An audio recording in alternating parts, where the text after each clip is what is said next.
Hello everyone. I hope you all have had great celebrations so far. A little bit about me.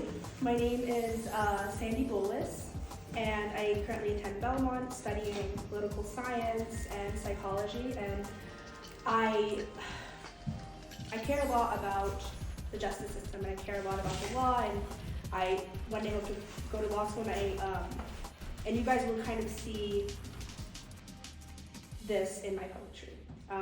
Just thought I'd give that as a preface. Today I have two poems I'm going to read for you guys. The first one is Declaration, and I think I'm just going to start. Okay. We hold these truths to be self-evident, that all men are created equal, that they are endowed by their Creator with certain unalienable rights, that among these are life, liberty, and the pursuit of happiness. At least that's what the Declaration of Independence says, written by the founding fathers. Why should I even bother with all of these inequalities? I mean, the Declaration clearly states all men are created equal. Although I have one question that causes this expression: how am I expected to learn, understand, and accept the Declaration when this Declaration doesn't accept me?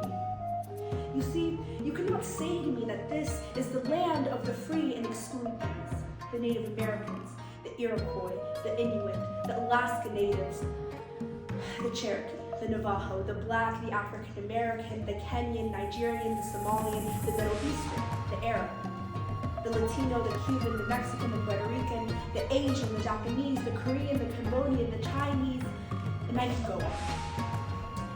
You see, here lies the remnants of the American dream, in ashes and soot. It was set ablaze and trampled underfoot by those who deem it necessary to find a feeling of authority over others, over those in poverty, over those in oppression, over those who are fighting every day for the right to live.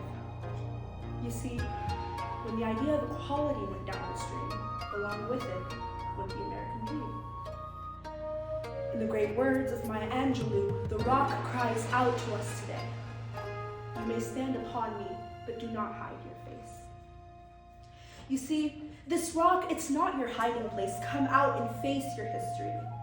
You see, we were taught that the Americans were soon freed from the British to be one, to be united. We are supposed to be constantly reminded of our consolidated country by our name, the United States of America. How come we are not nearly as united as our name suggests?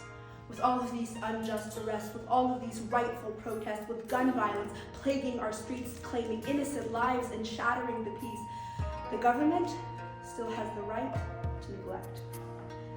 Now let me remind you, they hold these truths to be self-evident, that all men are created equal, that they are endowed by their Creator with certain unalienable rights, that among these are life, liberty, and the pursuit of happiness.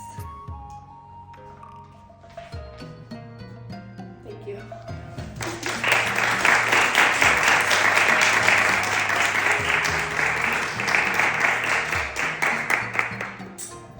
So that was a lot, and I hope I could lighten the load with like a funny poem, but I did not prepare that, so get ready.